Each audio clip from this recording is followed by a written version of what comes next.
Hai teman-teman, selamat datang di IT News, tempatnya berita aktual dan fakta yang jarang diungkap media lain. Yuk dukung kami dengan cara subscribe, like, komen, dan share, supaya lebih banyak orang tahu apa yang sebenarnya terjadi.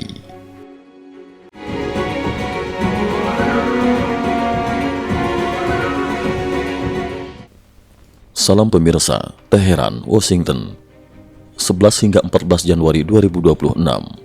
Dalam 2 hari terakhir, Republik Islam Iran benar-benar berada di bibir kawah sejarah.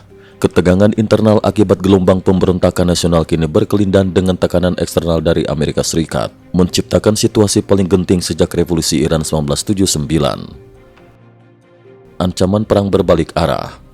Pada 10 Januari 2026, Menteri Luar Negeri Iran secara terbuka menyatakan kesiapan negaranya untuk menghadapi perang total melawan Amerika Serikat. Pernyataan itu disampaikan dengan nada keras, seolah menegaskan sikap konfrontatif Teheran. Namun hanya sehari kemudian, situasi berubah drastis. Presiden Amerika Serikat Donald Trump mengungkapkan kepada publik bahwa pemimpin tertinggi Iran telah menelponnya secara langsung. Informasi ini sontak mengguncang peta politik Timur Tengah. Pada 11 Januari, juru bicara Gedung Putih bahkan menyindir bahwa retorika publik rezim Iran sama sekali bertolak belakang dengan pesan pribadi yang mereka sampaikan kepada Washington. Trump menegaskan bahwa dalam percakapan tersebut, para ulama senior Teheran yang selama ini dikenal keras dan angkuh justru meminta negosiasi. Berbicara kepada wartawan di atas pesawat Air Force One, Trump mengatakan bahwa pertemuan sedang dipersiapkan, namun ia segera menambahkan kalimat yang dianggap sangat menentukan. Mengingat situasi saat ini, kami mungkin perlu mengambil tindakan sebelum pertemuan berlangsung. Pernyataan ini ditafsirkan luas sebagai sinyal bahwa opsi militer tetap berada di atas meja, bahkan sebelum jalur diplomasi dijalankan. Pengamat menilai perubahan sikap Iran dipicu oleh kesadaran bahwa Trump kali ini benar-benar siap bertindak. Dengan kemampuan militer Amerika Serikat, para petinggi rezim termasuk pemimpin tertinggi Ali Khamenei menjadi pihak yang paling terancam. Dalam wawancara terpisah pada 11 Januari, Trump menyatakan bahwa Iran telah melampaui garis merah Amerika dan bahwa orang-orang yang seharusnya tidak disakiti justru dibunuh. Ia menambahkan bahwa militer AS sedang mengevaluasi opsi yang sangat keras.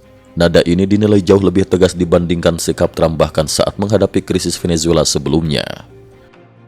Faktor paling menakutkan, Pahlavi. Bagi Teheran, ancaman terbesar bukan semata bom penghancur bunker milik AS, melainkan kolaborasi politik antara Trump dan Pangeran Mahkota Iran Reza Pahlavi.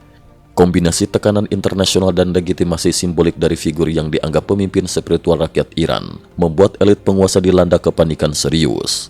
Pada 11 Januari 2026, hari yang sama ketika Trump menyatakan kalian akan segera tahu, sebuah peristiwa simbolik terjadi di Washington DC.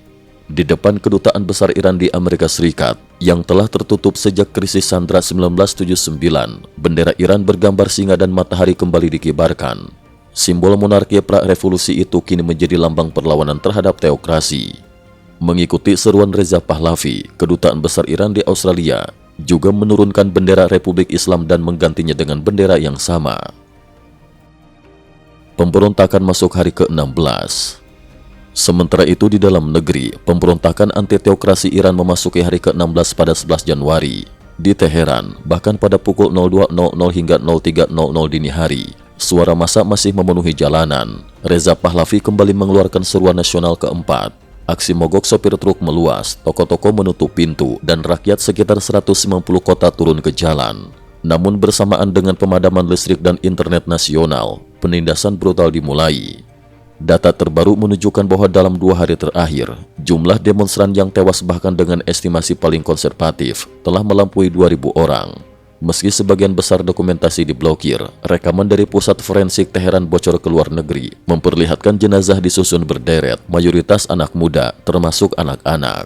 Salah satu kasus paling memilukan adalah Melina Asadi, balita perempuan berusia 3 tahun yang tewas akibat granat saat mengikuti aksi di Kermanshah. Ia dimakamkan pada 11 Januari, diiringi ribuan pelayat yang tetap meneriakan tumbangkan Khamenei meski diselimuti gas air mata. Iran juga mulai melakukan eksekusi massal terhadap demonstran. Pemerintah mengumumkan eksekusi publik mulai Rabu 14 Januari 2026. Salah satu nama yang diumumkan adalah Ervan Sultani, ditangkap pada 9 Januari dan hanya diberi 10 menit untuk bertemu keluarganya sebelum eksekusi terbuka. Pemerintah Iran mengakui telah menangkap lebih dari 10.000 orang, meski jumlah sebenarnya diyakini jauh lebih besar. Perang teknologi dan sensor total.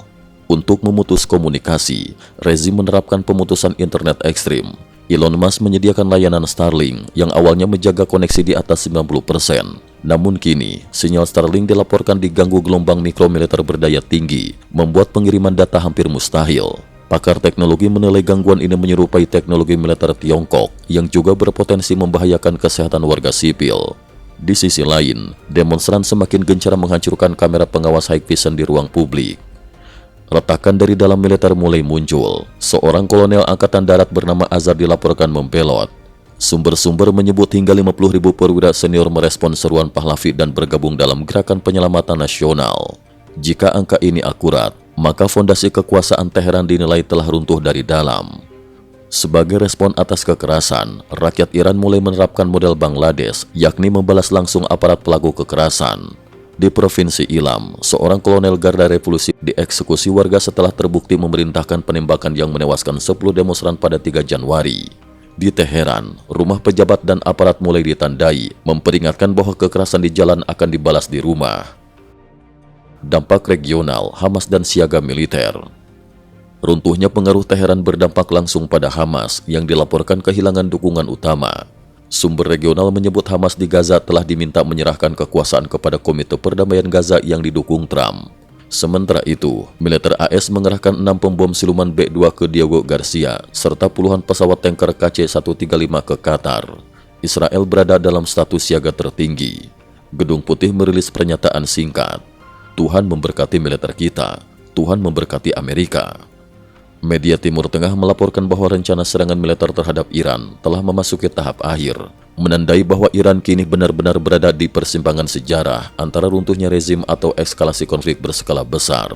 Cukup sekian dulu, terima kasih atas perhatiannya. IT News juga memiliki channel di platform kancing.com. Mohon kunjungan dan bantu subscribe agar bisa mengikuti perkembangan dunia tanpa batas. Terima kasih. Link kancing ada di dalam description.